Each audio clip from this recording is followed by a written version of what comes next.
So most of the party is capable. All right, I am encoding frames. We are going to get started. Oh, I have a question real quick. Go ahead. For like dealer's choice and things like that, if for instance C's or Brewbark or somebody like that was put forward and the other side picks their character, and is there any kind of escape hatch for like the other side picking a spell duel for someone that's not a caster at all? Or is it kind of just dishonorable, like, look here, asshole? I think that'd be pretty dishonorable. Well, in some ways they can look, but they can't tell, you know? So the thing is... Well, I got cantrips and stuff too, but things like... The thing is, with that type of duel, it's not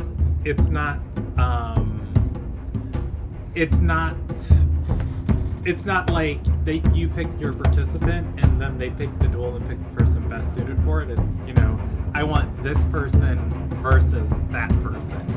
And then the other team is like, okay, well, you're challenging this person, they're going to fight you to this. So it would be, you wouldn't want to pick the person you go against to be a caster. You'd be like, hey, can you do magic? No. Okay, you fight our non-magic guy. And then they pick the duel that the two non-magic people fight in. And then if they pick spell duel, they guys just pick up rocks and throw them at each other. Well, if like ranged weapons and stuff, normal ranged weapons like throwing a spear or using a bow or something like that is legit for a, quote, spell duel, then I guess okay. But I mean, sometimes it's like they pick the stompy armored looking guy, we pick our stompy armored looking guy, and it turns out theirs is a paladin and we don't know that, or a cleric. And they're like, awesome, spell duel, and we're like, fuck. That's still so, kind of everybody funny. just Like take the magic paladin is like, initiative. all right, I cast smite on my weapon and I throw my weapon at you. Well, I don't know for sure, but I would imagine the spell. If you dig through their spell list enough, there's something they can do damage with at spell at range. I don't know, and I think probably something simpler than I cast smite on this batch of arrows and start shooting. Fair. But yeah, you whatever side gets to pick the participants would pick both participants. So you just kind of want a mismatch. Like, you don't do a dunking contest and then you put Allen Iverson against Yao Ming. It's just, in a weird situation. Although I don't know if either of those two players still play in the NBA. Wait, coronavirus, there is no NBA. Duh.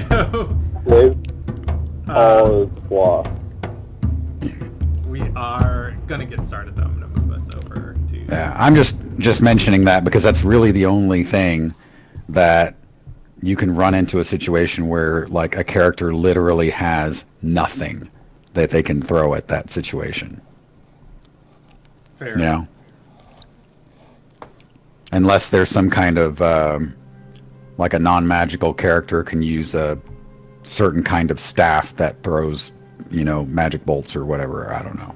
Yeah. All right. Hello, everybody. Welcome to the Ilderon Tales. We are playing Dungeons and Dragons tonight. Everything you're going to see is live storytelling. Nothing is scripted. There are a set of rules in the player's handbook that govern, like, kind of if you want to do things, how to go about doing them. But for the most part, the entirety of the story exists in our imagination and where we want to take it and what we want to do with it. You are watching the Gladiators. This is Saga 1, Episode 6 of their campaign. They are going through the Tide Gate and fighting in various arenas. It's going to be a good time. And moving on from there, if you're under the age of 14 and you're watching this, please consult your parents because it's not appropriate for you. And if you want to learn more about our world, Google search Ilderon. Just how you see it spelled on the screen here, Ilderon, and read about Ilderon on the wiki. There's a cool couple brief summaries that you can learn a lot of awesome things about our setting. Starting late tonight, we are just going to jump super into it as expediently as possible. So, last session started on... Oh, and if I'm going to breeze through the recap of what happened. If I miss anything relevant to your character, just let me know at the end of the recap or chime in wherever it is, wherever it's pertinent. So, last session started on the 24th of Noble. The Gladiators were in the port of Soromangenn. They were talking with somebody who could potentially be their new arena contact, a woman by the name of Taden. She is a elven cleric who murdered somebody who came to visit her church, and that person appeared to be a well-connected diplomat. That said, that got a target on her back and lots of assassins after her, and Taden has been kind of pinned down in her home as more and more assassins have been coming to the port to try and kill her. The person Taden murdered turned out to be an emissary from a chaotic area of the world known as Red Axe, and the emissary was recruiting people to join a strange new fanatical religion that is popping up inside of the world. Taden couldn't let that stand and might have acted rashly in the situation. As the party was talking and getting Taden's perspective of the events that happened, they noticed that there was two assassins outside of Taden's house arguing. One had a knocked arrow with a cloth around it. They assumed the assassins were debating the likelihood of setting the house on fire, as Taden's house was built in a town square connected to other houses. Burning her house down would also burn down the neighborhood. And it's less of an assassination and more of like a culling at that point. Before a decision could be made by the two assassins, Regis and Brubark jumped out of the window and went after the two assassins.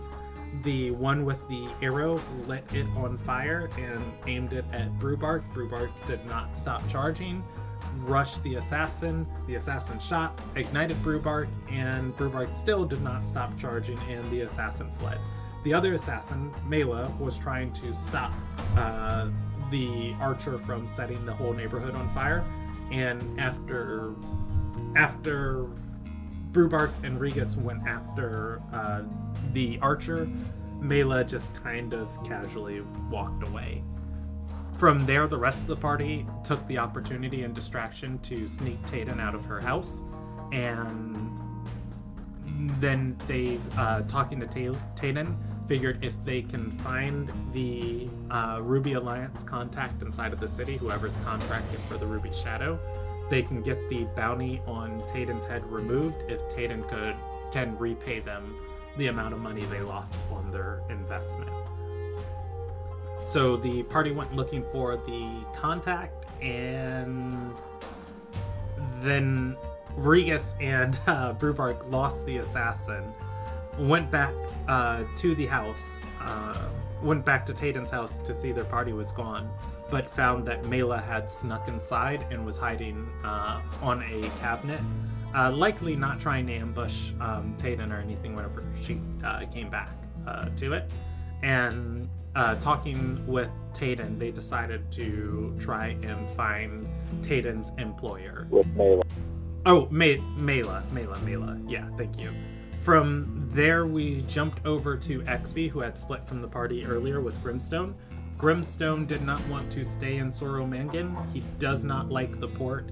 He does not he does not like it on a boat. He does not like it in a moat. He does not like it one bit. He went with XV to try and get early access into the arena rather than having to wait 3 days to fight in the next set of matches. Going into... Oh, I had this manor written down. Of the Mencius Manor, they were able to navigate down to the dungeons and saw that there was a halfling that was imprisoned there, a man by the name of Kraz, that Grimstone had former contacts with. Kraz was the arena sponsor of a different guild who currently has a spot reserved in today's fights. If Kraz gets charged with a crime, though, he will be kicked out of the... or him and his guild will be kicked out of the arena. That, after talking with Kraz revealed that all of the possible dirt on him that would be any evidence was lost whenever Tayden killed the person that Kraz was quote-unquote conspiring with.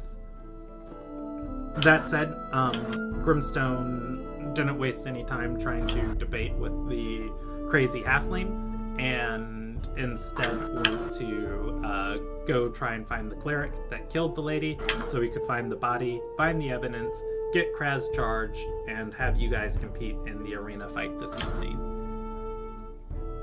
Grimstone sulked off with Exvi, and the rest of the party, the ones that were traveling with Mela, also came to the manor, knowing that the Lord of the Island, or the Lord of the Port, would have insight as to who the Ruby Shadow is contracting through inside of these waters.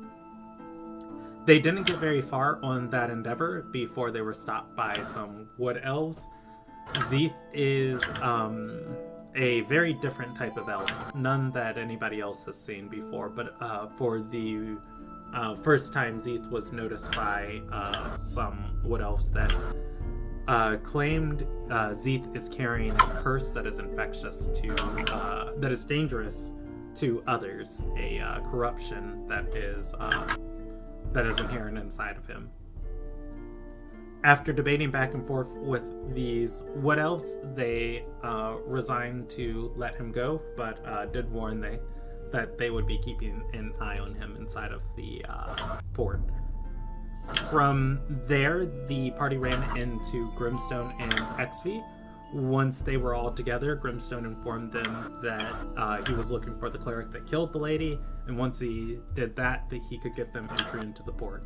The party introduced them to the cleric that killed the lady, and she told Grimstone what she did with the body. After a brief standoff with the party, it was decided that Tayden would become the party's next sponsor because she doesn't want to strangle them to death if they lose, which is pretty fair in my opinion. And I think that's where we left off. Nope, we switched over to Regis and Brubark, who were traveling with Mela. Mela led them to her employer, the person who gave her the contract, a man by the name of Zen. Zen was gambling in a oh gosh, I forget what building he was in. I should have put that on my notes. What amounts to a back alley speakeasy. I suppose that's close enough. Yeah, it was a gambling house. And heading into this place, after talking with Zen bet that they'll lose in the arena. And the ante of the bet was 50 gold for each of them, instead upping it to 100 gold. And if the party loses, then Zen gets Regis's Warhammer as he collects weapons from people he defeats. And if the party wins, they get, I believe, 100 gold or 200 gold from Zen. That said, I think Zen dismissed the party and said that he'll come see them before the arena matches. That said, Regis and Brubark still need to get entry into the arena. So let's pick up from there. It is going into the afternoon of the 24th. You guys still have not gotten entry into the arena yet. The arena fight is tonight. I'm sorry, it's not afternoon, it's going into midday. What do you guys... Well, actually, let's see. We'll pick up with the party on the outskirts of the Mencius Manor. Grimstone has just sauntered off to go look outside of the north roads of town for the barrel and body that Tayden paid to have taken out of town. And the rest of the party is standing there around Tayden. What do you guys want to do? Oh, Dubark and Regis are coming back to the hotel, not hotel, but the tavern you guys are staying at? The tavern that we were at. So this makes it easy. The Charming Rogue. Let me put that up over here. So everybody is together except for Regis and Brewberg. I think so.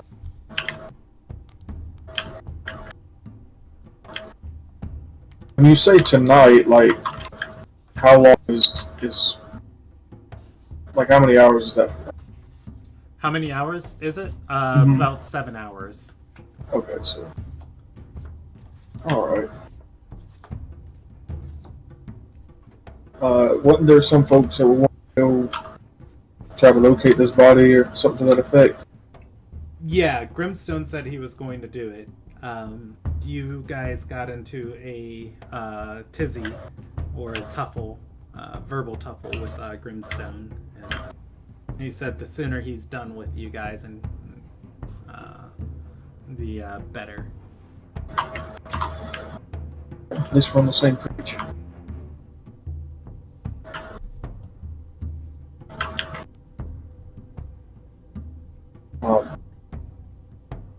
I would pose the question if we're, like,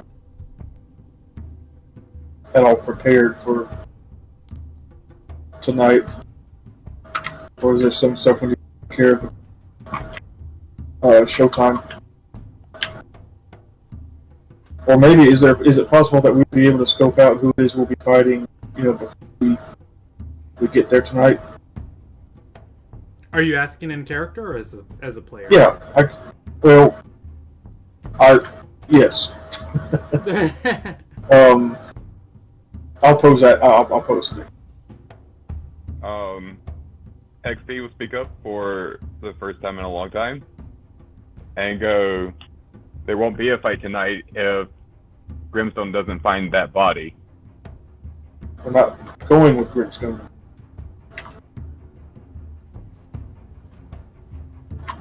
Then we won't fight until later on this week.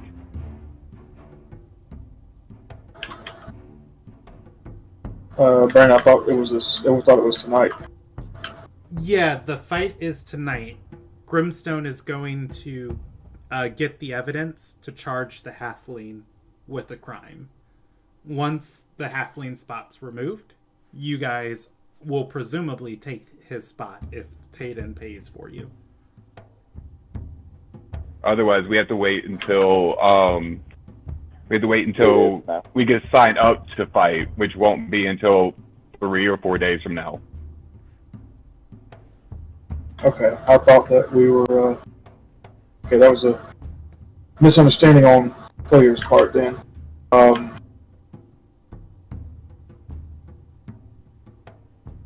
So we're not. Okay.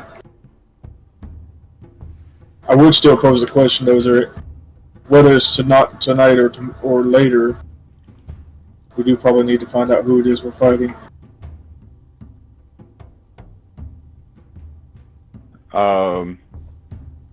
XP's going to turn and say, well, I'm going to try and make sure we can fight tonight. And if anybody wants to come with me to help me look for this body, you're welcome to. As she starts heading towards the door. Okay. You guys are outside the manor. You're on the Oh. front. Ooh, there's a word for it. I want to say provolone, but that's cheese. Pavilion? No, that's not it either. Like the Veranda? walkway leading towards the house. I think it's the veranda. Yeah, let's go with that. I don't know. I'm not rich. I don't have. Yeah, exactly. I just got a front yard.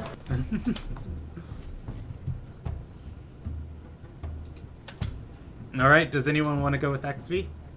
Yeah, Cecil will go with him. Okay. So Where's Kaden at right now? Actually, Tayden is with the party. She's got her hood up. Not much she can do. There are possibly assassins hiding in her house, and everybody else in the port kind of wants her dead. yeah. Well, I was going to ask her to help us locate this barrel since she's the one who threw the barrel in the river. All right. Yeah, asking her, and she's going to nod and say, "It is my sins." She'll follow. She's going to say to XV, "I didn't throw it in the river. I paid a merchant to take it north."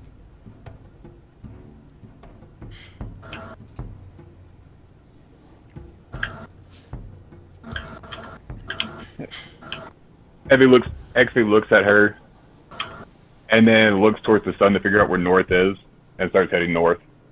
All right. Give me a survival check. I'm kidding. I'll follow her. You don't even need the sun. You need. It's just like, oh, the water's that way, so let's go that way. I'll follow Season XV. Malise and Tumbutu. Let me get you guys' action, and then I'm gonna move everything. I'll follow as well. All right.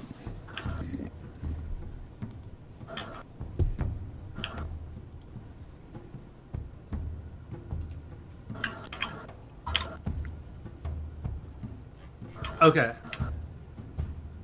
Yeah, so Malky had to step away, so I'll just control his character for tonight. Alright, so you guys are going to go north, looking for the body. As soon as you get outside of the towns, it's definitely just going to be like hilly grass fields here, as the single road leads to a few small settlements. You can see in the distance with little bits of smoke. Brimstone was already walking around through these hills. If you guys want, you can spread out and cover as much distance as you can. Rolling an investigation check. I will do that. How's my investigation? Wait, I've got. There's the blind guy's gonna roll an investigation check. Yeah, everybody spread out and look. Well then. Well. No, it's the first one. It's 4. Sorry. Sadly. Yeah. I was yeah. just thinking, I'm you said sorry. the smell. I was like, this was the decaying body over this way. You had hyper. You had hyper advantage on it. You get to roll 4 times. So. Nice. I'm kidding.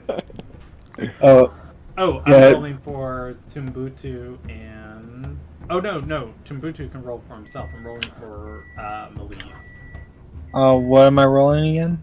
An investigation check if you want to help look for the body. I guess I can. Mm-hmm. Envision that it's booze. 2. All right. So, spreading out around here, at some point, you guys are going to scan each of these hills, and these hills make just the perfect location for just kind of throwing things away.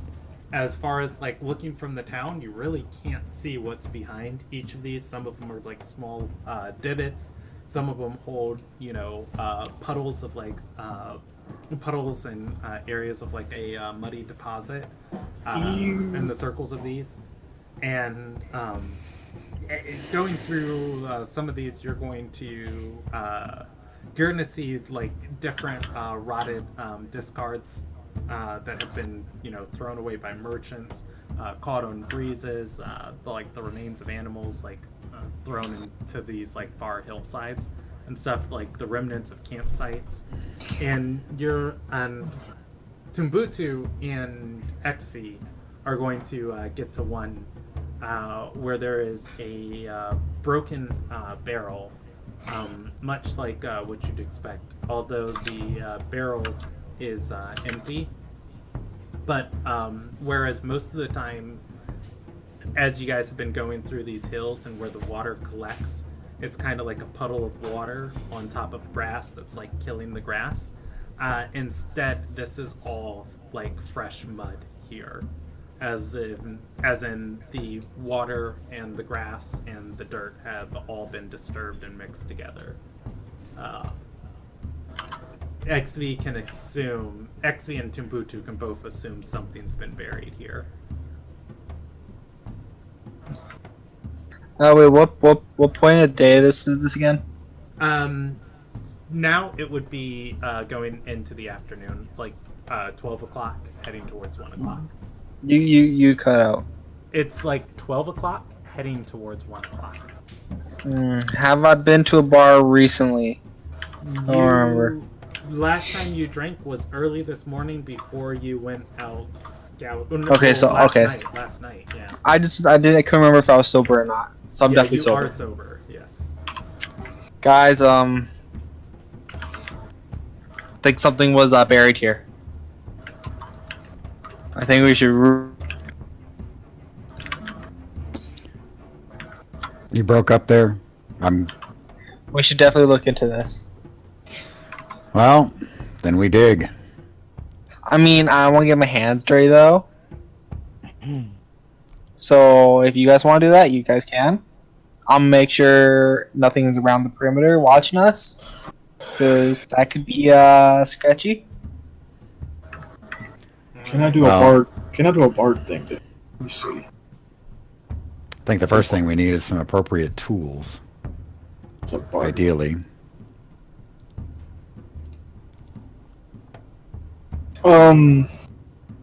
Anybody have a ridiculously wide sword? No. Looking at C's. I hold out my quarterstaff. Are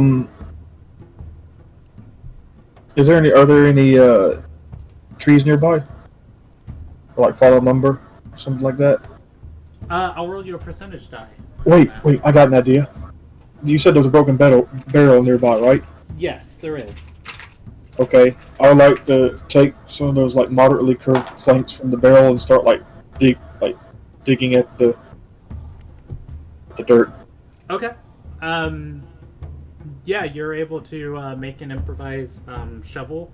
I'm not going to make you roll for it after a few minutes of people watching Zeeth. This thing isn't buried very deep. Probably about 1.5 feet down. Your plank. Yeah, like it comes into something soft but like solid. As you move dirt, you see the makings of a face. Oh no! I hit it in the face. Oh. Hey guys, I hit a root.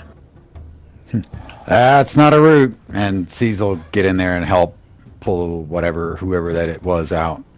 All right. The corpse was definitely not preserved. It is rotting, and there's likely different bugs and things on it. I smell it. Yeah. As you pull out this pale body, you're going to notice there are no like weapon wounds or anything on it. However, Its clothes are I covered loot- in mud. You can't even tell that about it. I loot the corpse? Question mark? No. No, I don't. Did what's her name come with us? Yeah, Taden's there. Taden. This the one? Taden, who has both of her hands over her mouth, is going to nod. Grimstone's Oh, good. Gonna look First at her try. and say, "It's clean. Well done." Taden doesn't take that as a compliment. Yeah, you guys have a deceased diplomat. Okay. Brimstone's gonna walk up to C's just holding this up, and he'll start patting it down. No, He she's was also going to investigate the body as well. Steve moves away from the corpse. Grimstone gives you the help action, so go ahead and roll with advantage for XP. Thank God.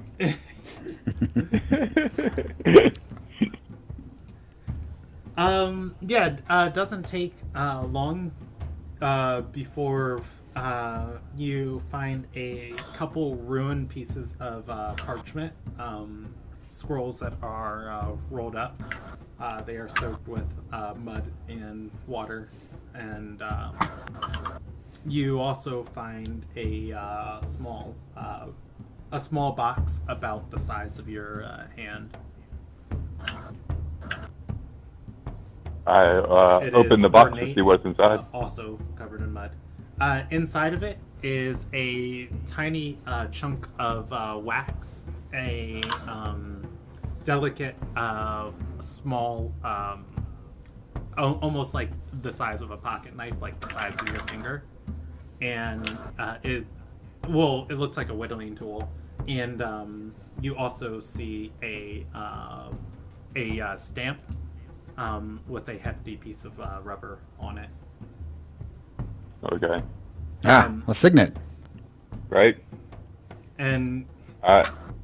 Grimstone is going to shake his head and say, "No, that's what Kraz did. It's a forgery kit." I'm next going to open up the scrolls and see if any of it's legible. All right. There are 3 of them. I'll roll you a percentage die. I should have designated. Do you want high in your favor or low in your favor? I want high in my favor.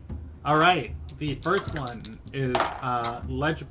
The second one is very legible. The outside of these scrolls have 83, 99, and 92. Nice. Nice. All right. Nice. So, the Her scrolls- body was protecting the scrolls the entire time it was decaying. Yeah, the scrolls The were odds were in protected your from the favor. clothes. Opening these up, you're able to read what's on them. It appears she's had communications with Kraz. She is a diplomat from Red Axe, but she needs entry into more ports, specifically going to Rio Fair. Kraz was forging documents for her, and she got the necessary components for him to continue doing that.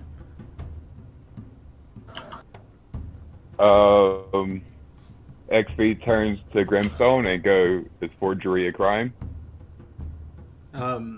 He's going to nod and say, "That's enough." If I can't make money off of you guys winning your arena fight, at least I can spite that damn halfling. Grimstone's going to gesture for the letters and say, "You guys go rest up and clean off the mud. I'll turn it into the Lord." XP hands the papers and forgery kit over to him. Grimstone is going to take him and look at C's. If C's still is holding up the body, he's going to say, Do we need this for evidence at all?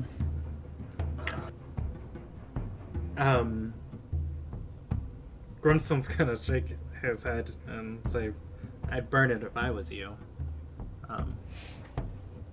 Tayden, watching all of this, has been kind of silent. Probably a good idea. Tayden, any objections?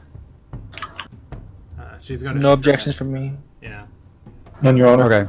Okay. He'll drag the body to a slightly drier patch of ground, a little higher, whatever, and look around. Anybody have something to light this thing up with?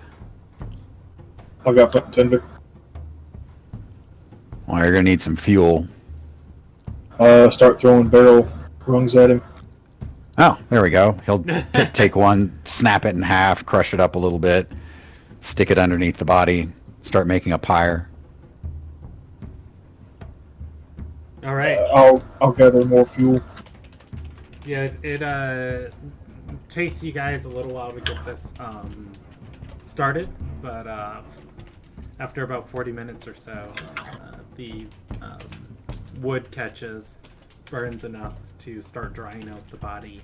Once the clothes are dry, the clothes catch, and then that just awful smell of like burning flesh kind of starts sending up stacks of smoke into the air. Maybe we ought not to stay It's around like here. burnt bacon mixed with a little bit of boiled meat. Like, it's not that bad.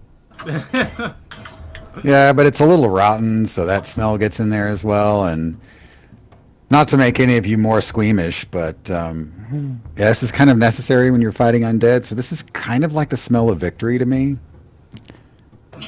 A little bit. Well, there's usually more mud and Is a it few hot? other things.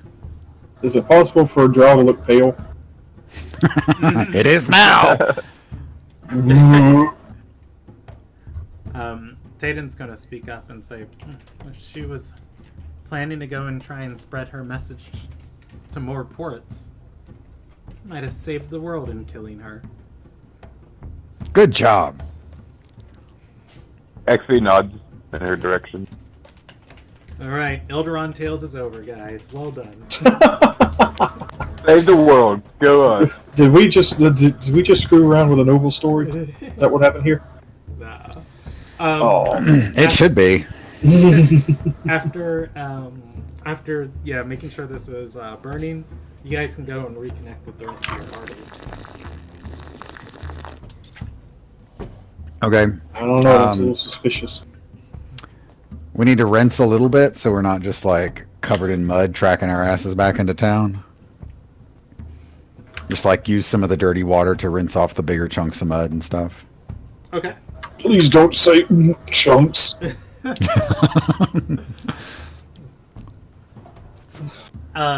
you XV's guys... going to head back muddy because she doesn't want to bathe with all the guys.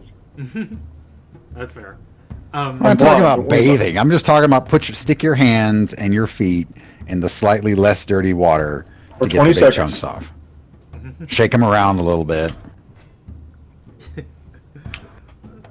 I just imagine like seas with like a chunk of rotted flesh with maggots in it chasing after like the other humanoids. Like, what, are you scared of disease or something? Touch. I'm kidding. All right. So Hold my finger. Jumping over to Brewbark and Regus, did you guys want to do anything before tonight? Otherwise, you guys are able to go back to the Charming Rogue. We're gonna go to the Charming Rogue, but on the way back, I'm going to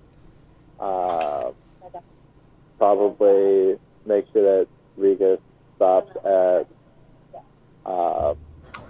an appraiser to see how much his hammer really is worth. Okay.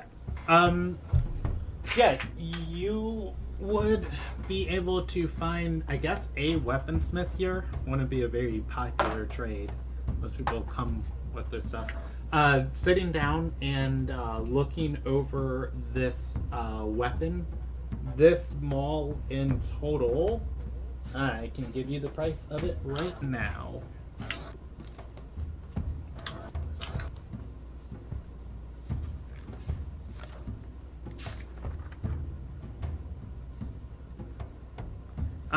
This mole is going to be worth 160 gold.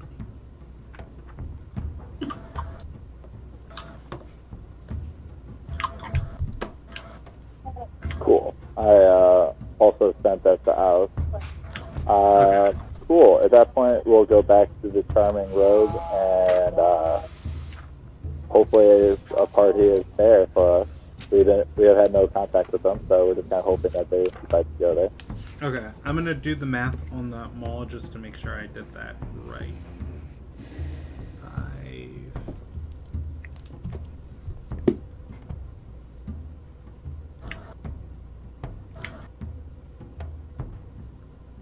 And mithril.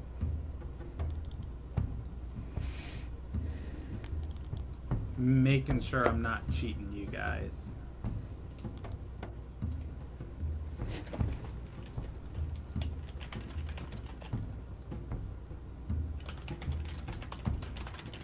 $50, 100. Yeah, okay, cool. I am not. It is 160 gold. Alright, so yeah, heading back to the inn, you're going to just wait and prey on the party. After you guys get there, an hour and a half later, the party shows back up. A little smelly, but otherwise, and a little grimy, but otherwise, all together. Tayden is, I'm assuming you guys are sitting in the lobby. Or not in the lobby, in the commons area. Sure. Yes, we're going to sit in the common area with someone whose head's on it, has a bounty on it. No, I'm saying Brewbark and Regus. Oh, my bad. Yeah, because that would determine if, sees you guys walking in. Why you smelly? Homework. Corpse juggling. It's going to be my new act. New shtick, huh? Yeah. Actually looks at sees and wonders how that looks in real life. The party. He notices a glance and says, "You have to use just pieces. You can't do the whole thing." She tilts her head to one side, still trying to picture it. The party's able to reconnect as you guys walk in. I guess Tayden will whisper to everyone. We should meet privately with your other guild members. Sooner we can get the word out to the Ruby Shadow, the sooner I can stop feeling like every eye in this place is on me. Tayden is speaking with her cloak over her head, covering a majority of her face, eyes, and ears. Agreed. We should get right on that. Not sure where to start, though. We had talked about trying to find the Ruby Alliance folks to see if we can get the communication going at least. Sorry, guys, I just missed a few seconds. Were we guys at? Oh, is everyone at the Rogue? Yep. Charming Rogue? Everybody is at the Charming Rogue. Rogue. Back together? Everyone is there. Okay. And did I also mention that we have Zen coming yet? If not, I'd like. Okay. We have what? So, Regis and myself went out and met the guy who put the hit out for Tempest and explained to us that the real reason why it's so egregious and why it's being a huge bounty is the tenant killed a embassy person to the most volatile area. That means that there's no trading without this embassy person. So really screwed up a huge thing. Zen is also going to be coming here because I cannot negotiate that. That's way above my pay. Did everybody catch that? Kind of, sort of. Yeah, so in other words, we just sit and wait, and the person we're looking for is going to come to us. Exactly. Oh, well, that's handy. If you think that's gonna work, and I believe you. Also, we have a big bet on our success, so we have to.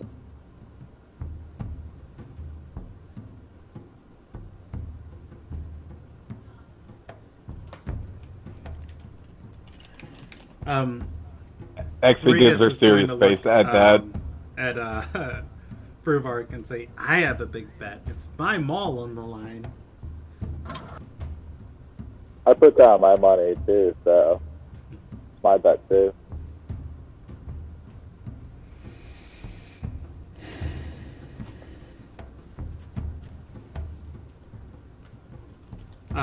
So- Caden is going to look at Bruvark and Regus and say, "Oh, I'll have a lot riding on this too, so no pressure, but you guys really need to.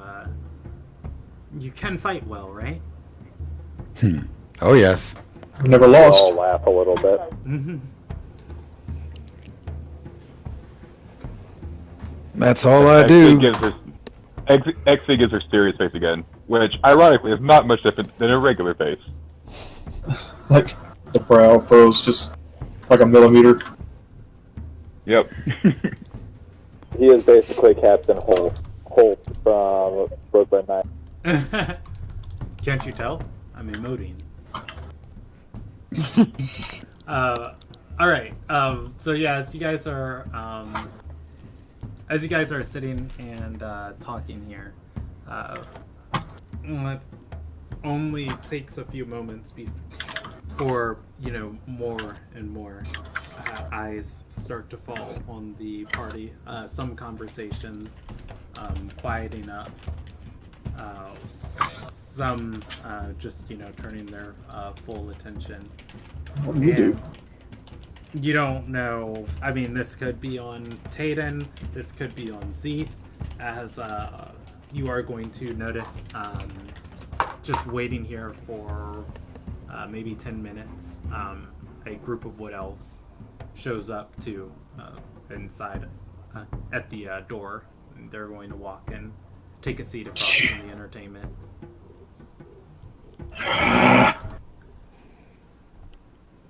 What? Just a bother. You sound aggravated. I am aggravated. Why are you aggravated? Because there's wood elves in here. And particularly- their problem why? For reasons I can't go into here. But nothing dangerous. Pretty sure. Pretty sure? Mostly sure. They're not as big a problem as Neckringer over. Well, not many things are as big a problem as Neckringer. It's not something that's simply explained. But Well, I'm going- I don't. go ahead. In some ways, your problems are my problems. In other ways, you're responsible for your problems. So, you are responsible for your problems, and hopefully, your estimation of how big a problem they are is accurate. I do not feel like listening to you vague it up about precisely why they are a problem. I will. It's a long story, but what I will tell you is that they might be coming to take me back home, maybe. Now, that sounds like my problem.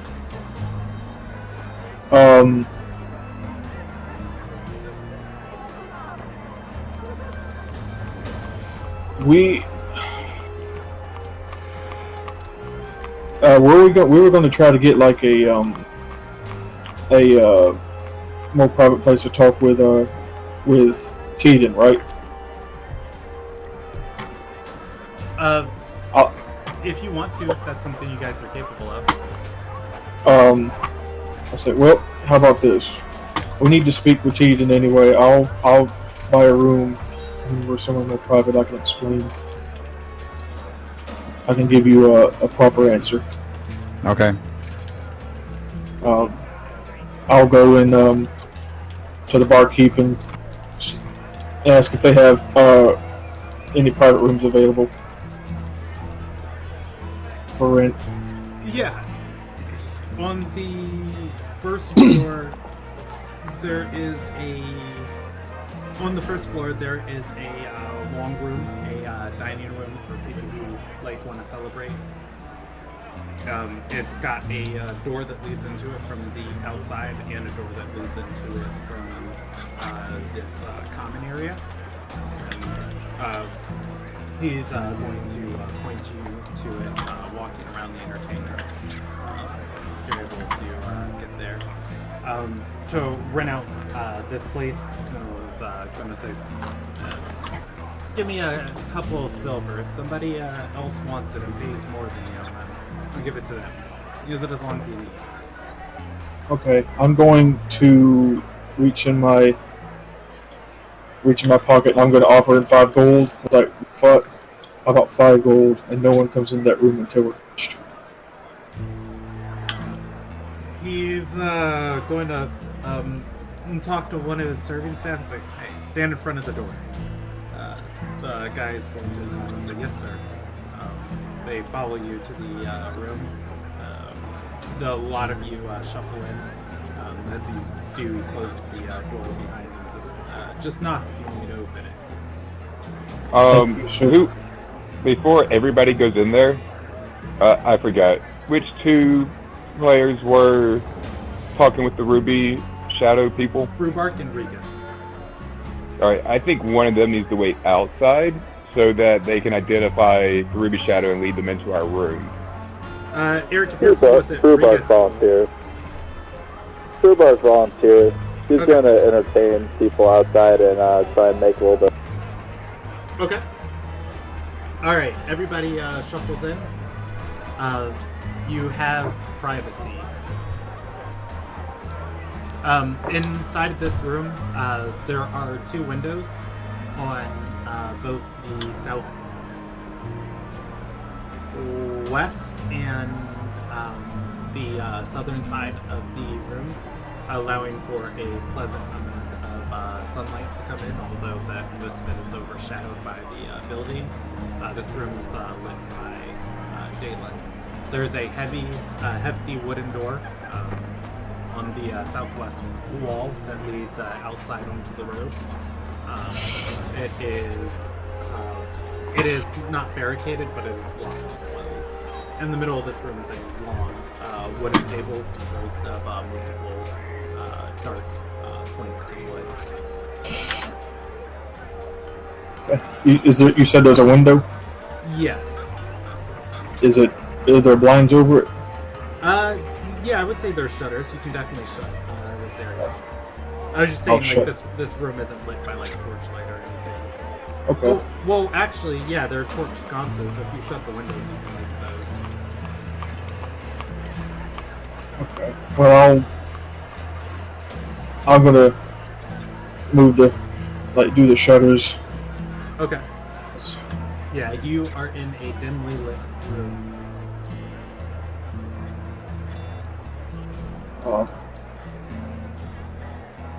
All right. So, he's going to remove his blindfold, set it on the table, and then he's going to take his cane sword and unsheath it and lay it on the table.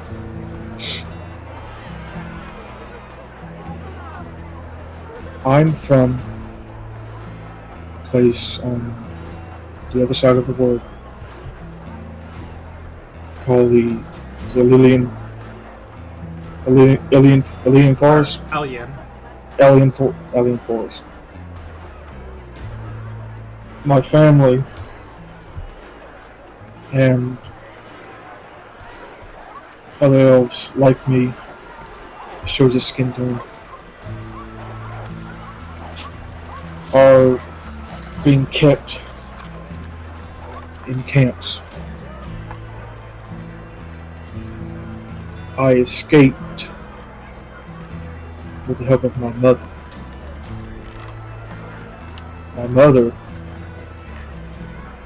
spent her life patrolling this cursed forest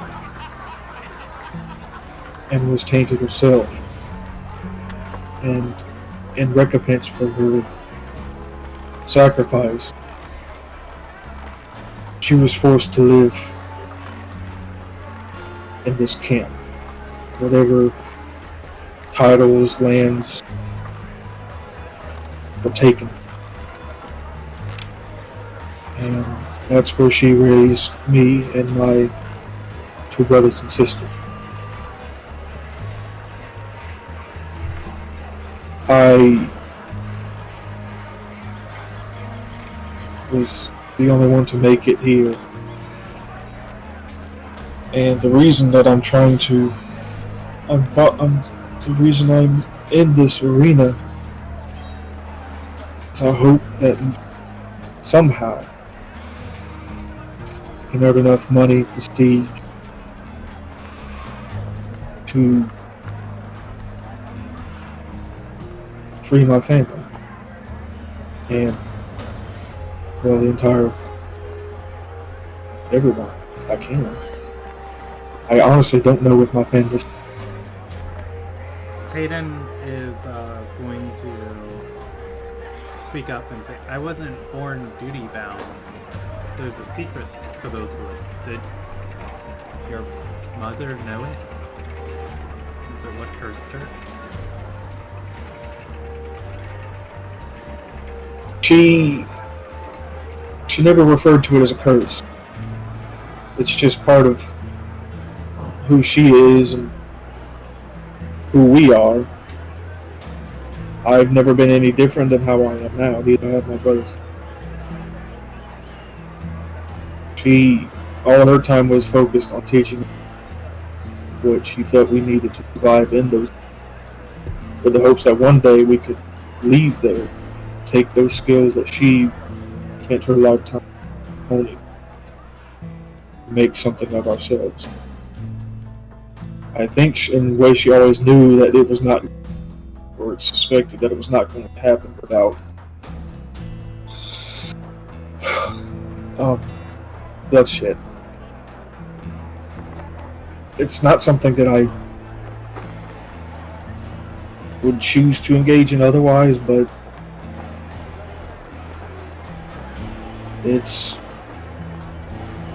I guess it's just our lot. But those wood elves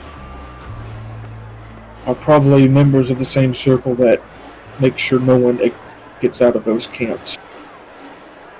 And I suspect that at some point they're going to want to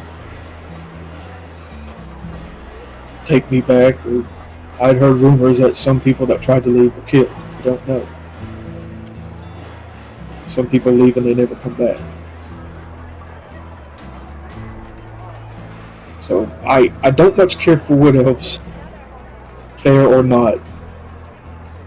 And the lady from before recognized me, or more importantly, where I was from.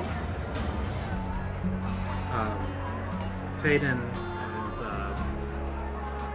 going to speak up and say, the skill of the Shadow Knights is whispered even in these southern waters. You'd never see one coming. They likely know something about you. They might just be scared. I'm no shadow. I'm just some lost whelp, I guess. And like I said, I don't know if my mother's still alive or not. But the only thing I can really do is what she wanted me to do.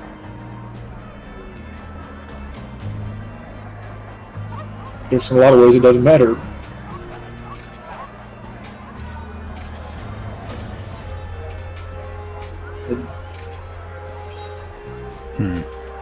Well, I guess the only question I have is, are you honestly a danger to anyone just being out and about? Can it be, this curse be passed, caught, shared? I don't know 100% for sure. I've been free all of 2 months. But my understanding is that I don't know where that curse comes from in those woods, but my mother was not born cursed, but she spent decades maybe in those woods, and it changes.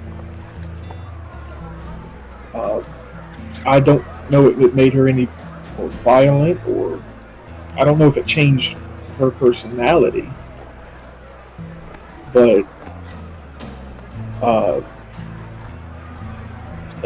I believe it's linked to the area itself. I don't know if it's transmitted by, prolonged contact, but that's my hope.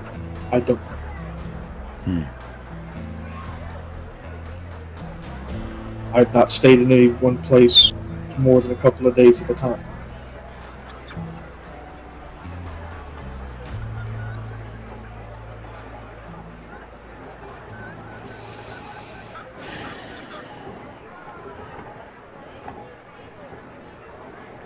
But Well, there are two possibilities then. Either you are potentially a danger to others, and being back in the camp might be best for everyone. Actually, 3 possibilities. 2, it can be cured, or 3, you are not a danger to anyone else except for possibly passing that curse on to your children. Well, it's the only hardship that curse has done me is what the wood elves put on. So, as far as how much of a danger it is to others, Well, there's the difficulty with light. I don't know what other effects that you would, or things about your life that you would find different than, say, those wood elves. well, I feel like we have the right to find that out ourselves and not have it decided by. Well, they may have already found that out. That's the tricky part. Maybe they already know, or they were just acting out of fear and they don't actually know.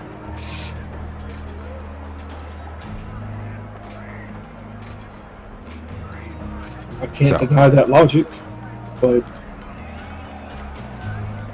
I don't know if I'm ready to accept the possibility that we belong cooped up in a camp away from the rest of the world. That's certainly not what my family would want. Well, I'm sure anyone in that would not want it, but if it really can be passed through contact, presence, if it desecrates a place that you walk into, that sort of thing, then in a camp may be the right way.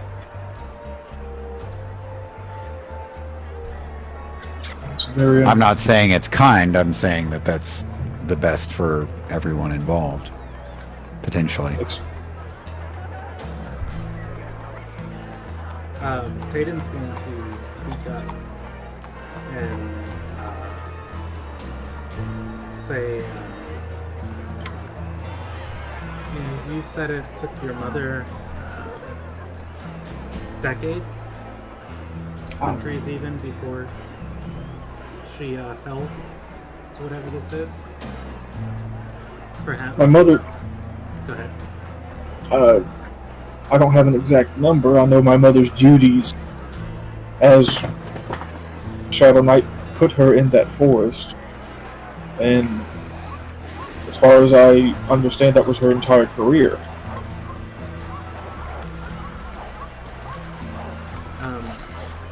She's gonna nod and say, perhaps it's with exposure.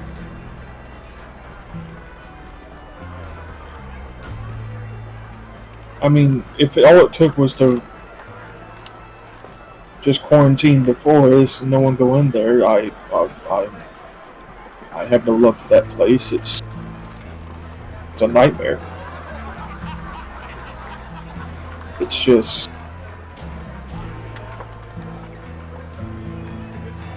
I just feel like we don't. I feel like the easiest thing that the elves could have done was just to keep us in there and not. That's as far as they wanted to concern themselves with it. And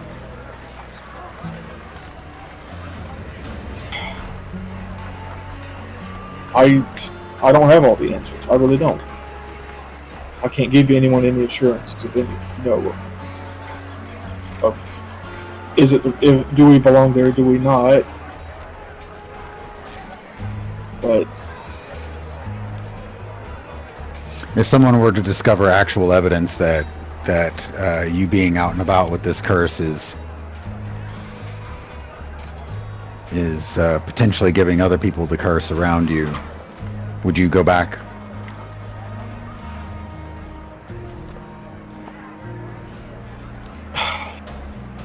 I don't know. I've gone through a lot to get where I am now. To just throw it all away because if it's as much of a threat as the Wood Elves seem to believe, then it would be the responsible thing to do. Okay. If it was the responsible thing to do, would you do it? I would try. Okay. If you've seen that place, you know why I'm hesitant to go back. Okay, or isolate yourself accordingly someplace else.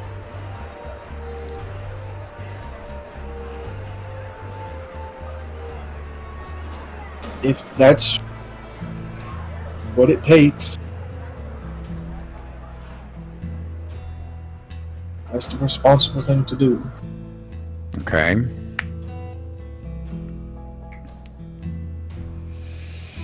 Well,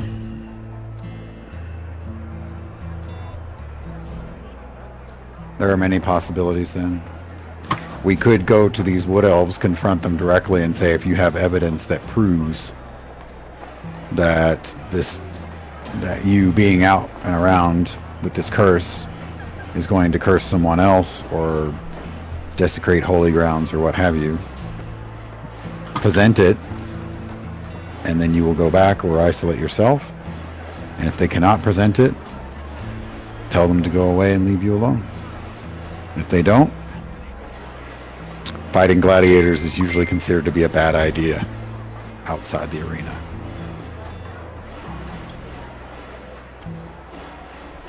I can agree to this. Okay. We can give them a chance to be reasonable, and I'll do the same.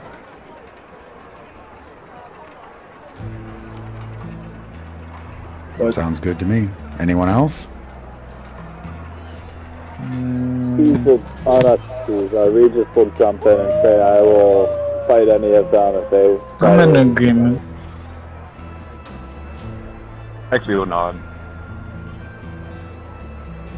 Alright. Jeff, I see your mic lighting up, but I don't hear you saying anything. Oh, I wasn't saying anything. I think the detection's a little dodgy. Tayden's gonna ask, so are we going to invite them in? That's one way to do it. But we have another conversation coming up relatively soon that we will also want privacy for, so... we can take care of that now.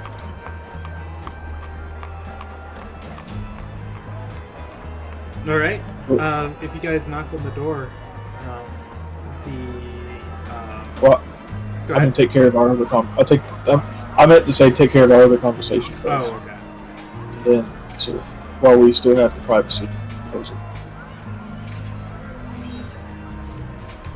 Yeah, and I've already rolled the percentage dice for things, so I'm going to jump over to Brewbark actually, because they're in here for, the amount of time that conversation takes. And as...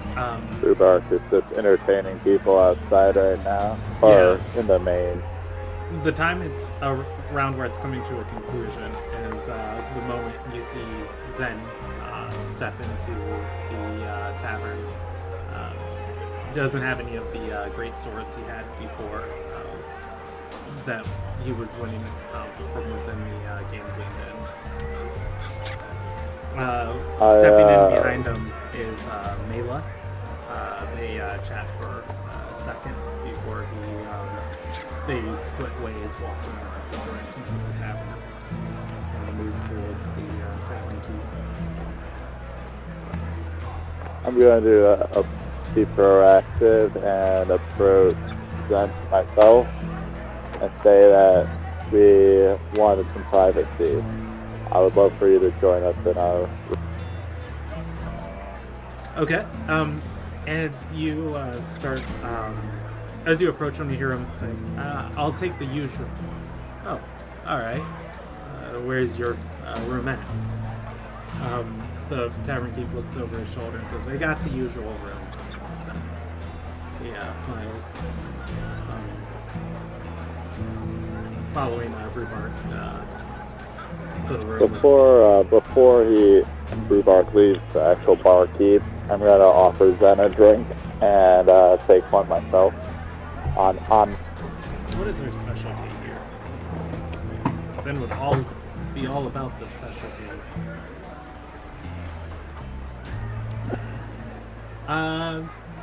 Cinnamon whiskey. A fireball. Fireball. Yeah, definitely take that. All right.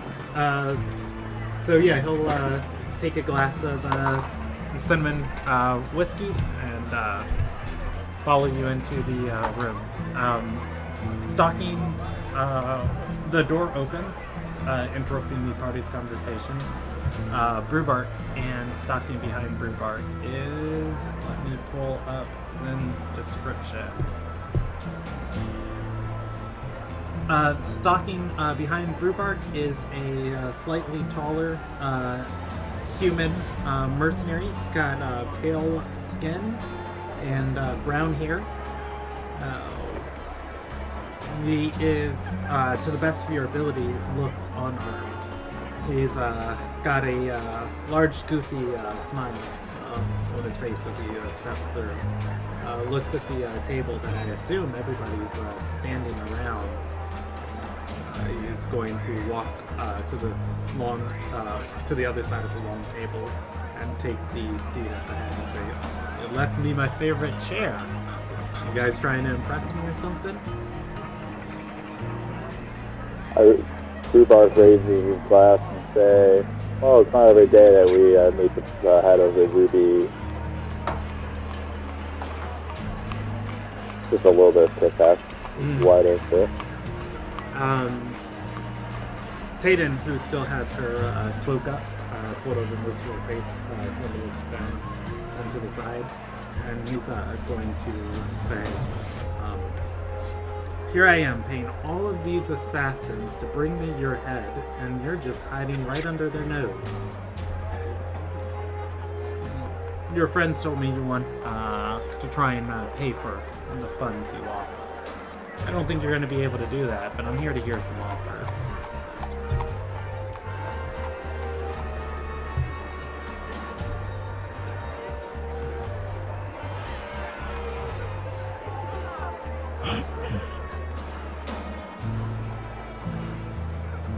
Cricket.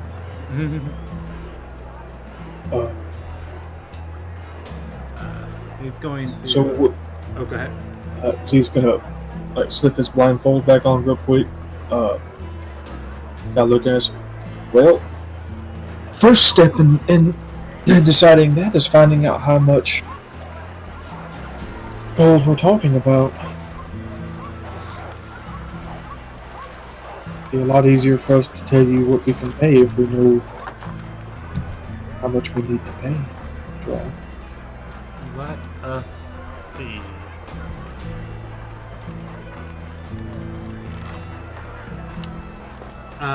He is going to nod and say, you cost my the millionth contract for 25,000 a season. I don't suppose you got that laying around, do you? You cover at least half a year?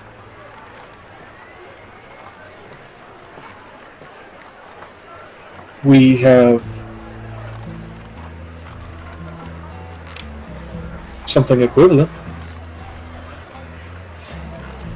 It's going To to that. move his feet from off the table, lean forward in his chair. I mean, you're looking at the finest gladiatorial team in Ilderon. I'm sure earning back 25,000 would be something easily within our abilities.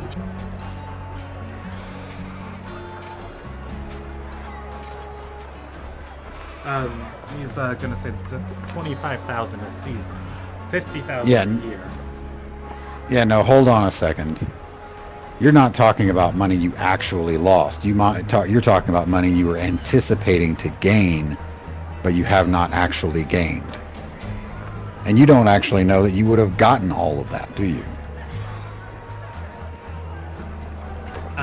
He's going to nod and say, yeah, you're correct, but I know for sure that they definitely won't be getting it now.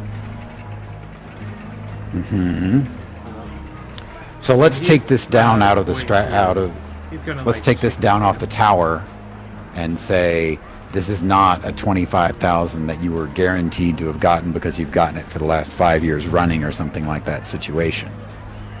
This He's, is he's gonna you were shake his hoping hand to get and 25,000. and say, hey, take the you out of your mouth.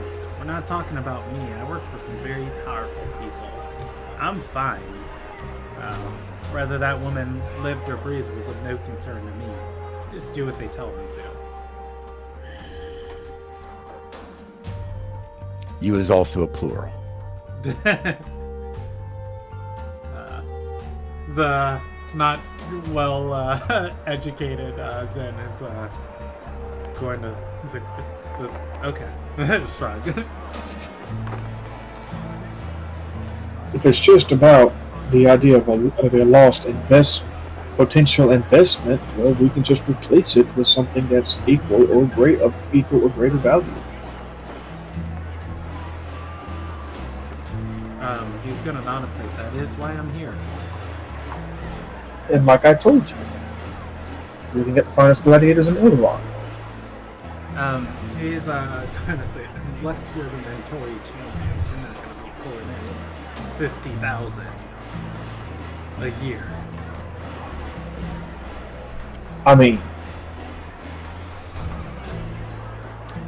not I'm not immediately. But we could throw Well. 50,000 your way if it'll keep you happy. When we will be champions.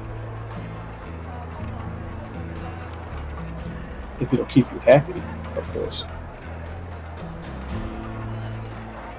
Regis is going to say, what if we split, what if each time we win, the amount that we owe goes down and we give you money? The more we become champions, the less we owe you. He's gonna nod and say, look, I love gambling. I really do. But if I don't come with something concrete, it's not gonna be her head, it's gonna be my head. I can take a wild deal, but I need some collateral.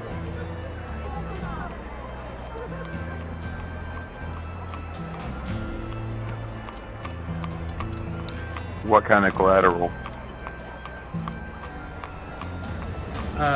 He's gonna lean back and say, oh, well, the really desperate always part with family heirlooms. The despot and the compassionless give children. Those with nothing else to trade their loved ones. Those with capital give sea coin. I'd like to say I'm creative in what gets accepted. I mean, if you're talking about heirloom, I have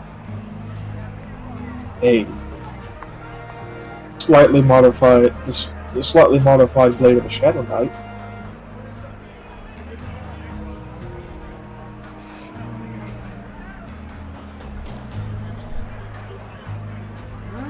Roll me a persuasion check. Use a bardic inspiration. Wait, do I have inspiration? Come on, Nat 20. Come on, Nat 20. Okay, can I use an inspiration and a bardic inspiration, Brandon?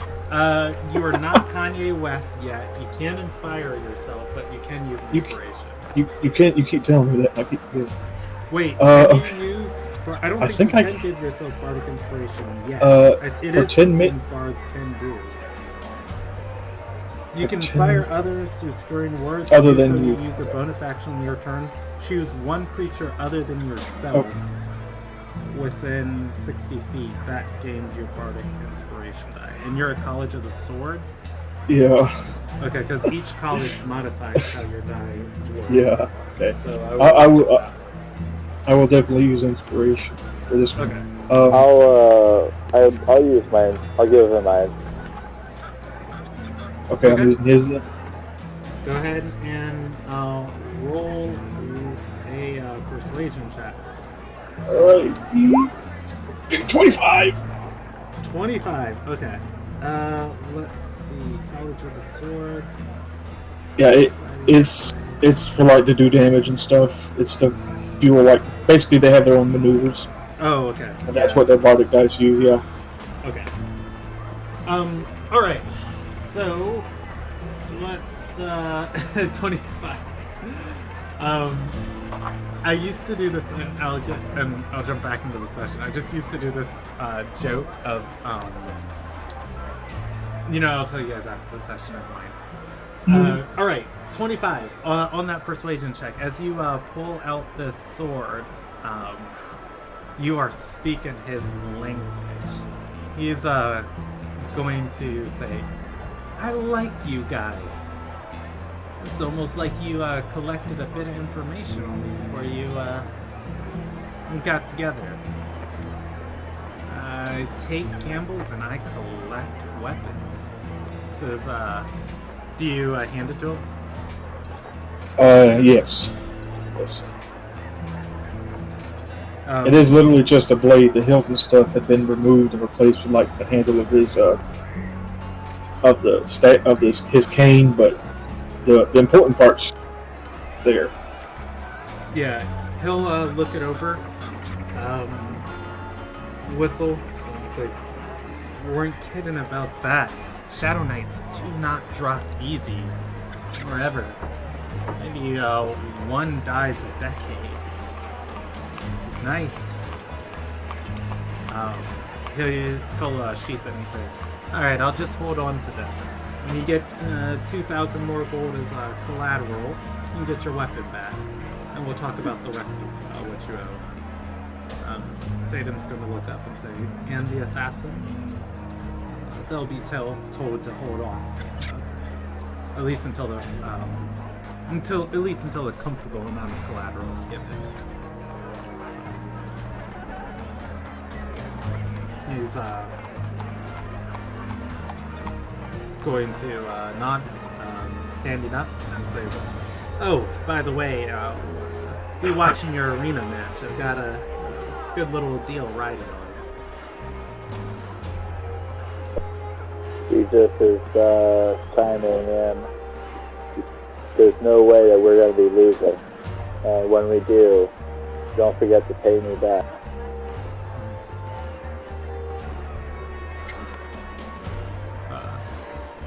He's going to nod and say, "Well, most of the time the deals come through my bookie, but this one between you and I, sure."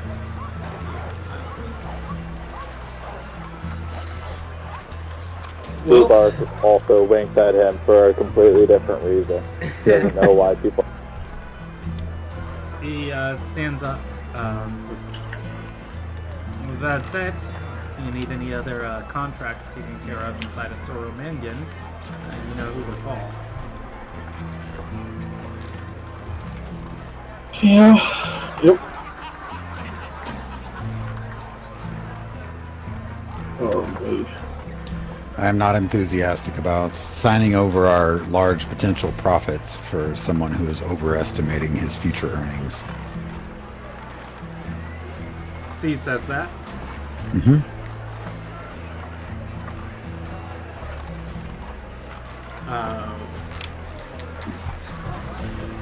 Zen will stop at the door. Says, "Oh, if you got a better offer, I'm listening."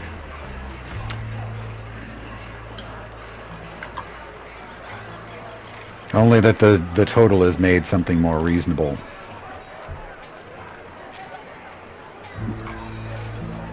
He's going to nod and say, "Look, I'm not an investor or do any of the money, the numbers, the planning, like the million. To me, I like the gold in my hand."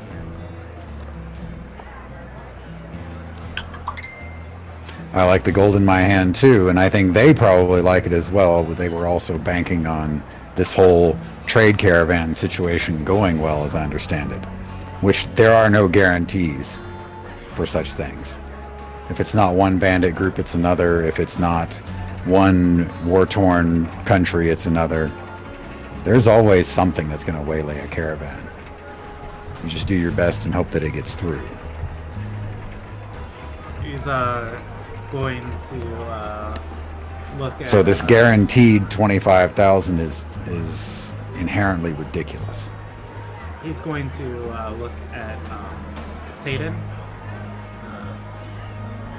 Bend down a little bit, looking under her mask, and say, "You know, Soromangenn's my charge. You got them real mad, and they just want your head. You got a sister? I could be persuaded to send somebody who looks like you." Tayden's going to shake her head. How about this? The person that was killed wasn't operating entirely legitimately to be able to get around and do her business and things like that. There were forgeries going on. There's a case going to court right now, I imagine. So what they were putting all of that on, that hinge, that pin was not steel, that pin was clay, and that was going to fall apart anyways. Here's an idea. Why don't we just take the dead girl's body, smash her head up so you can't identify it, and then call it Tayden? I already burned that one, remember?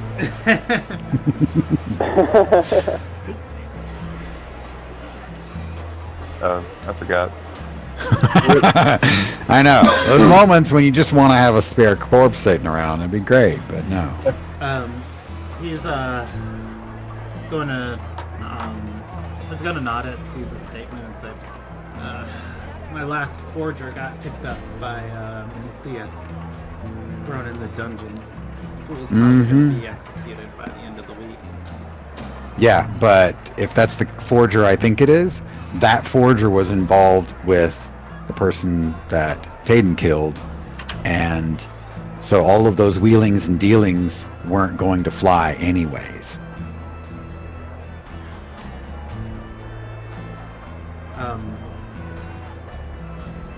That was an arrow fired from the bow with no head and no fletching. It's going to tumble and hit the ground and hurt no one, never finding the target. So He's this whole thing about they owe 25,000, they were basing that 25,000 on something that wasn't going to work anyways.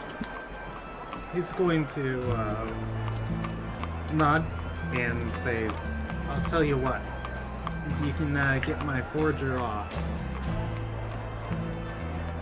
save him from the guillotine, comfortable 1,000 gold sitting in my pocket, let my superiors know Aiden just might have slipped into the wind out of the Twilight Court.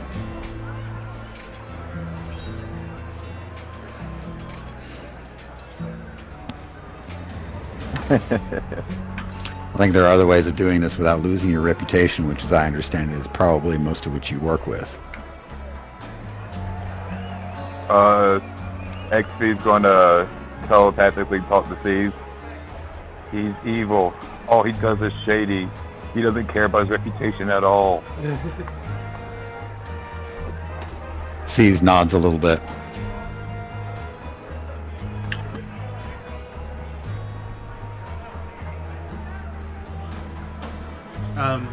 He's going to shrug and say, "I'll take a gamble."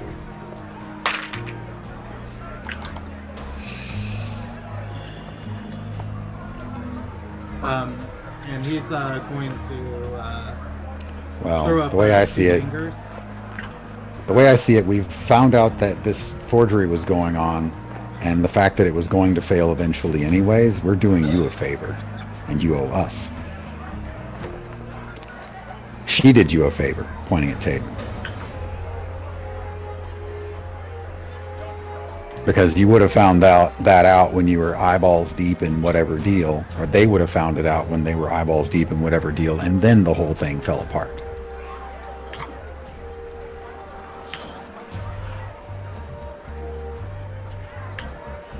He's going to shake his head and say, "Nah, Kraz is good at what he does.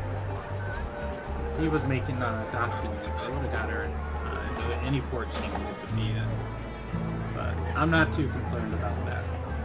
Get my boy Kraz free, or give me a comfortable 2,000 gold in my pocket and a promise of more coming in the future.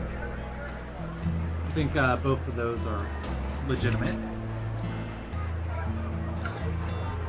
XP nods. Like, she doesn't see any other way out, so she believes it's a good idea too. So I'll be having that sword back then. He's going to That's take it collateral. and say collateral.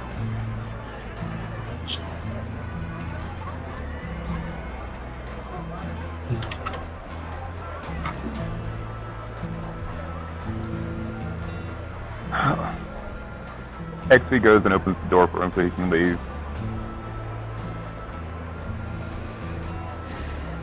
Alright. He's going to walk out and say, "Looking forward to your match." And then she closes the door on him. Ooh, wait. XV. Opening the door. There was another die. I was like, I rolled two things.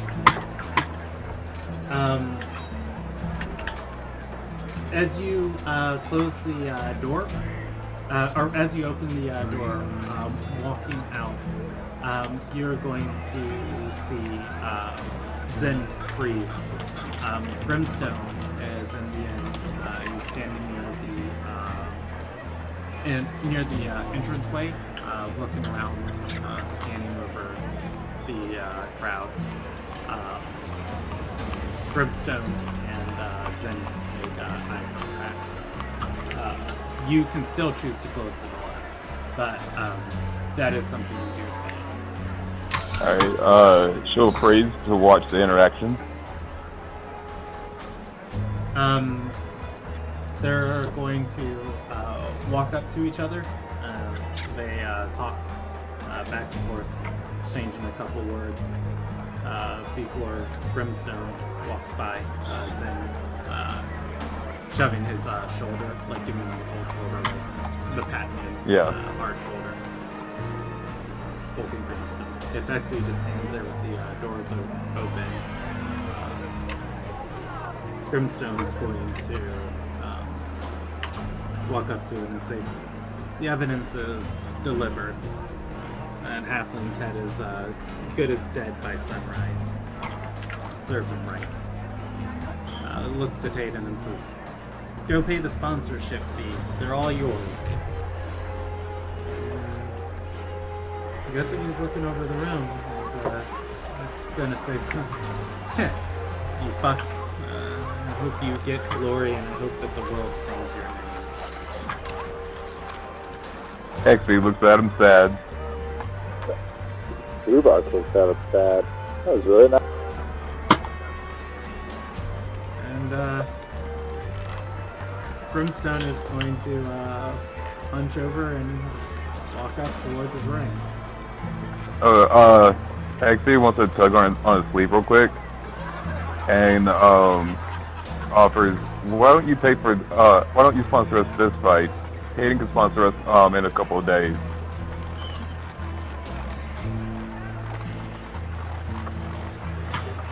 You did all the work for us to be able to fight this evening anyways. Aw. Brimstone's gonna straighten himself up and say, I could stand to make an extra point or two. Same deal stand, 20% of the winnings.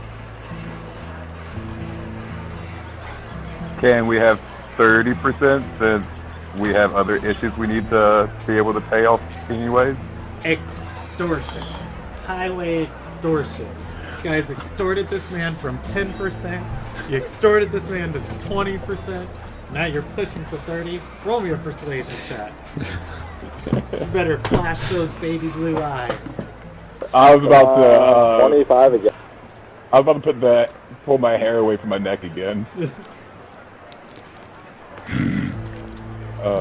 Persuasion. You guys are the most well-paid gladiator grunts in the world. I rolled an 18. Brimstone is gonna say, I suppose if it's our final bout together, yeah, 30%. Brimstone, do you want to have a drink with me? He's going to shake his head and say, makes me sluggish. Okay.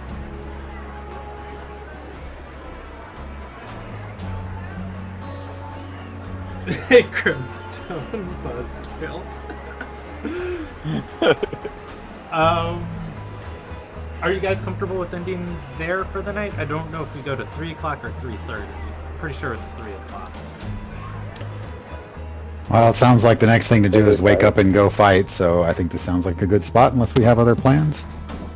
Well, tonight we aren't. We want to handle the wood elf thing some other time. Yeah. We could maybe do that now, since that would be in character. At least that would happen probably Okay. before the next day. Ah, The other thing is the whole getting the forger out. You know, Grimstone just turned in the evidence, which basically means that whole plan is garbage. well, you guys have it's a only small window. He's not going to be executed tonight. He's definitely been Okay. charged with a crime, so he is out of the arena. But Right. yeah, if you guys want to do a jailbreak, that's something we can schedule. Oh, I remember the last time I tried a jailbreak. Brandon or we could remembers just too. fork over 2,000 gold. That would probably be the least painful option. Well, by the way, it's not your guys' 2,000 gold. It's Taden's 2,000 gold that Yeah. should be forking over. This isn't your guys' debt. Yeah. We'll just be fighting on behalf of Tate instead. Which she would be your sponsor. So. Yeah. So do we really lose anything if, he doesn't get killed? All right. So Brimstone is he gonna sit in the table? He's gonna probably look at the chair pulled out and say, "Zen took the head chair, didn't he?" Usually, I imagine that is his typical mode of operation. Brimstone walks around the table, pushes the chair back in under the table. He's gonna lean against the wall in the back corner.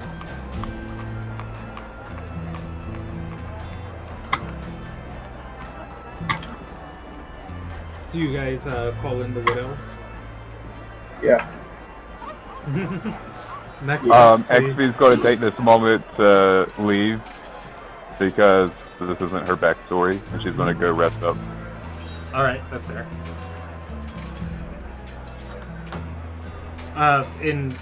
If Z like signals out and just like gestures for them to step in, they've been at a table with themselves watching towards this room.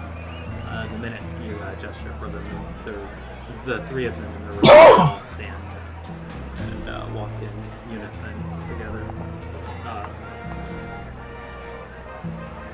The first one is going to speak up, and she's going to say,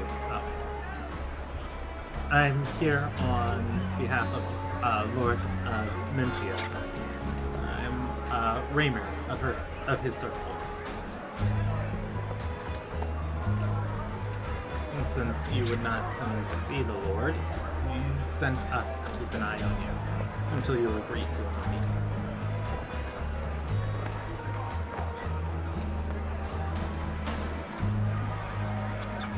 What does he want to do with me? I'm not going back to that camp. Unless... She gestures inside of the room. Would you allow us the privacy you granted your other guests? Oh, I thought they were already inside. Oh no, they walked up to the room and talked to you. I mean, They'll yeah. walk inside. I'll address them once they're inside the room.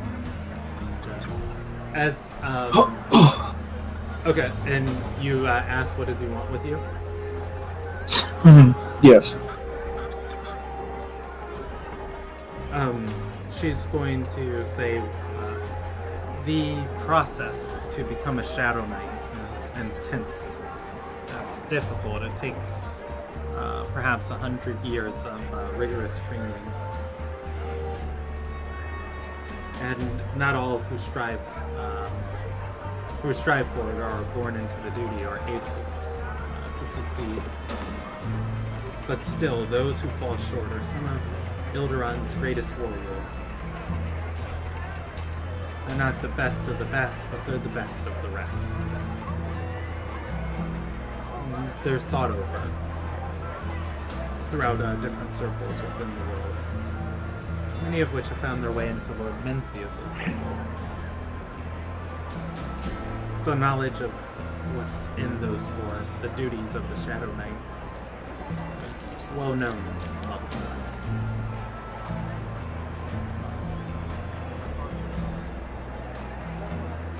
Well, if you venerate them so much, why do you lock them away in the camp? Finish them.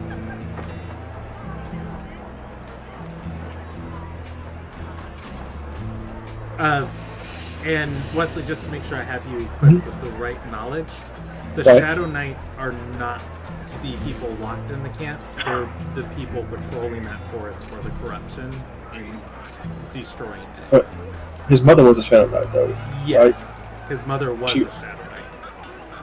Oh, okay, She- I understand what you're saying. Yes, I do understand what you're saying. Okay, I'm on the same page with you.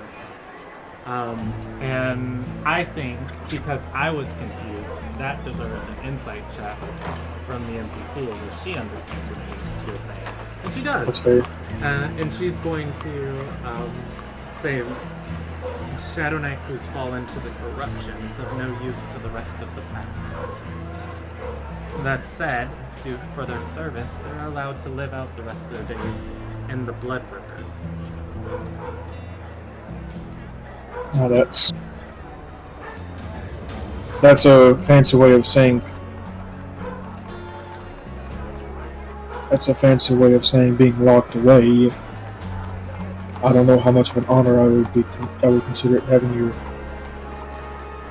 freedom titles stripped from you after a lifetime of service. Unless you're saying the alternative is just to be executed.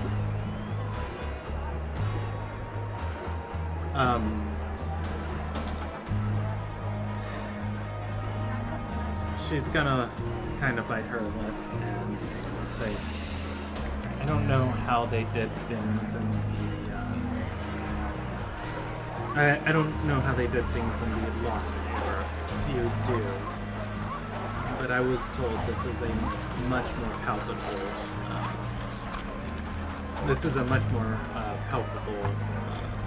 Result for failure. Palatable.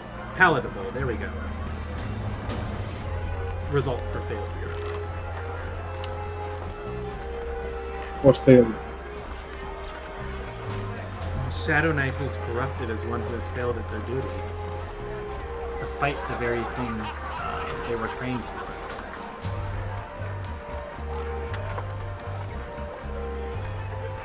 To come into contact with that forest is to be corrupted.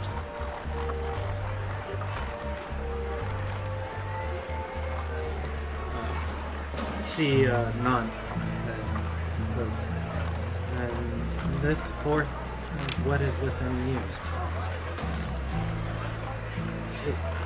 There's no force in me directing my will. I do it.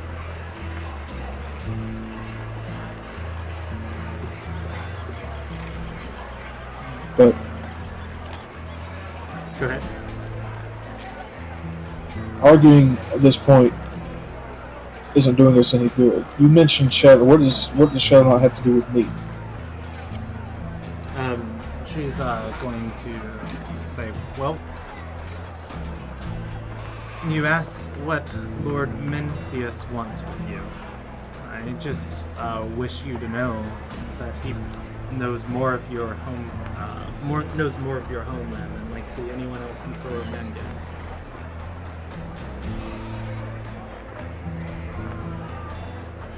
Okay, I'll make this simple.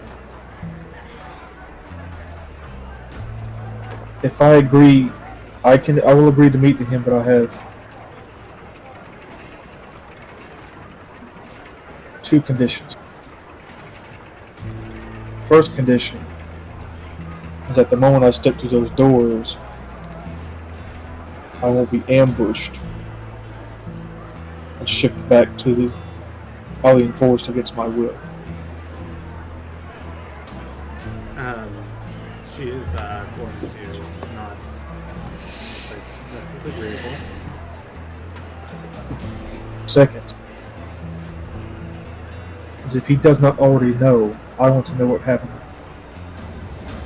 to the rest of my family. If he can agree to provide that to those two terms, then I will meet with him as soon as our other business is concluded.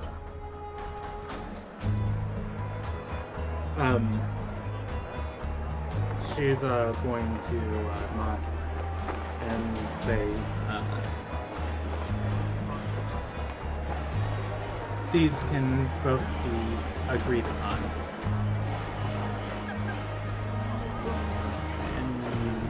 In return, I'll ask one thing of you. Go ahead. A handshake. He'll hesitate for a moment, but he'll step forward and offer a handshake. The third member is going to step forward and shake Zeed's hand. They cast plane shift. You're on the elemental plane of fire. Alright, see you guys. That's what I figured. No, I'm kidding. That's what I figured. I have my hand on the wisdom save button. They shake your hand, gripping it for a second. After letting go of their hand, the elf looks down at their hand, shielding it from your view, just looking at the palm of their hand. Sees, stands up, hold. What was in that handshake? There was more to it. You weren't just touching hands and expressing some sort of lack of desire to kill each other immediately. Come clean. The Raymer locks eyes with the elf who shook Zeed's hand. As they do, the elf who shook his hand nods. Raymer is going to look or turn towards Seas and say, it was a test to see if he can if he's spreading corruption on that. There was a little mud on my hand. But I don't think that counts. I wiped my hand off on my trousers.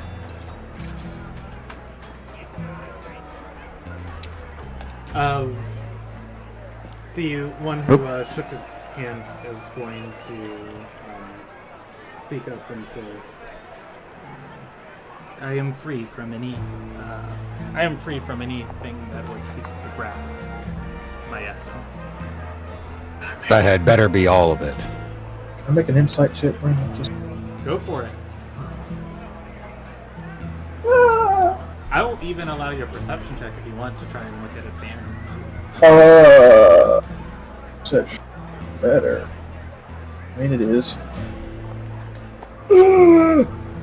Dead. You can't see my camera, but I'm dabbing right now. I can feel it, don't worry. Yeah, at Sass.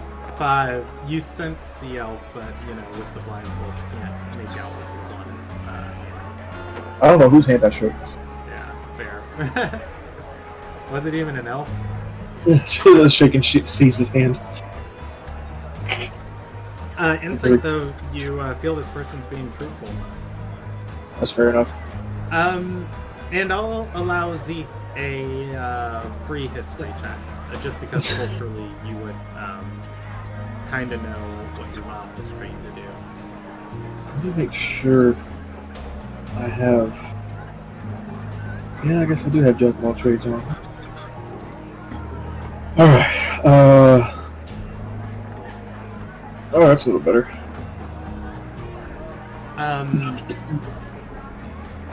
You're not completely certain how this works. How this elf was able to test this. You do remember your mom's stories of fighting the different bound within the forest. Your mom was taught a method of animating her shadow to be a shield against the corruption. And that, that's the way Shadow Knights are supposed to fight it. So you're kind of like, wait, how can you tell from a touch? Okay, whatever. My shadow's not strangling him right now. Your shadow is Kinda not deal. strangling him. Gotcha. Okay. Well, that's plausible enough.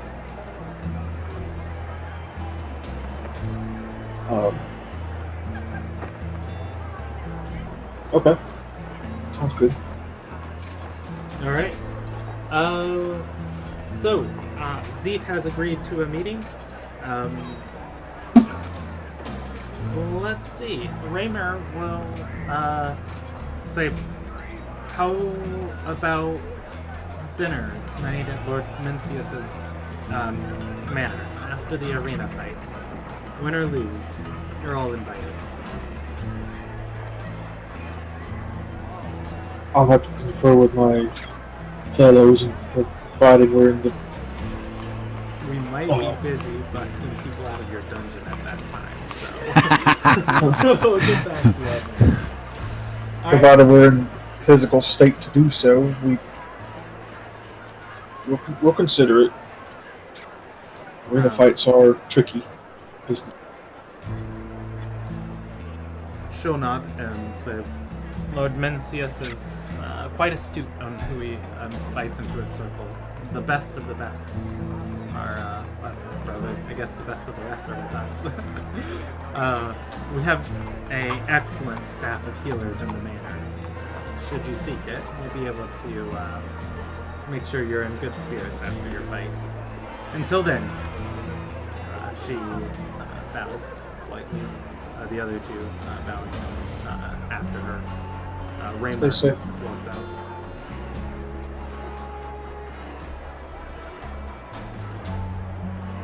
All right, how about we end there for the night? That'll be good. Sounds good.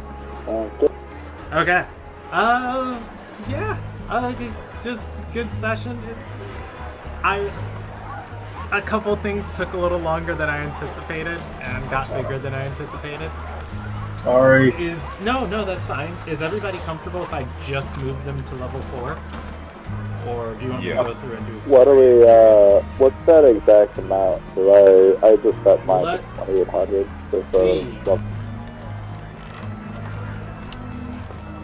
Grimstone. Oh, why is Grimstone sitting down listening to all this? He's a man of business. He'd be paying your entry fee, and then. He left after I asked if he wanted to address it. I'm looking up the level chart right now. All right, level 4 is 2,700. 2,700. Yeah. So moving everybody to level 4, and then I'm going to do actually experience. I'm going to give everybody 150 experience for advancing Zeke's personal story. Yay. And I'm going to give XP inspiration for bonding with Grimstone and keeping him in the party. Oh my god, I didn't think I was ever going to get inspiration ever. And I think I'm going to give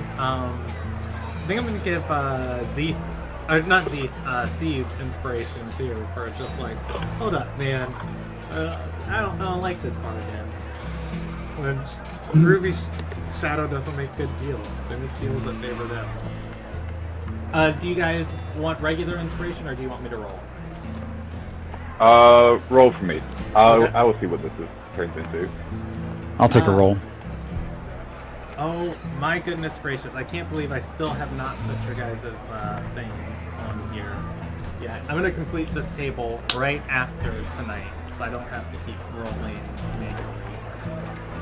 Okay, let me pull up the chart because I don't have your guys' macro complete. I'm rolling twice. Actually, I just opened it in the nobles because I have it on there. The first one is going to be for XV. You get something called Prayer for Lesser Legend Lore. You can use your inspiration to pray to the gods, asking for information on one object or person, and they will respond with one clue or insight that is 100% true. And C's is going to get normal inspiration. Okay. All right.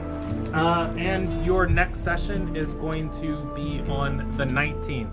And I promise the 19th will have mud hugging glory going on, fighting inside the arena. I actually took time this morning to like roll up the whole arena, so I'll give you guys like a little view of what that looks like. It's like a spoiler. I went and looked up arenas and amphitheaters and made kind of like a little performance area and everything. So I was really proud of it. So we'll get there next session. Next time.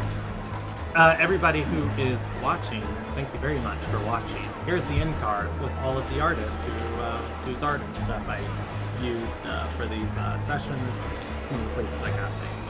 Thank you, and goodbye.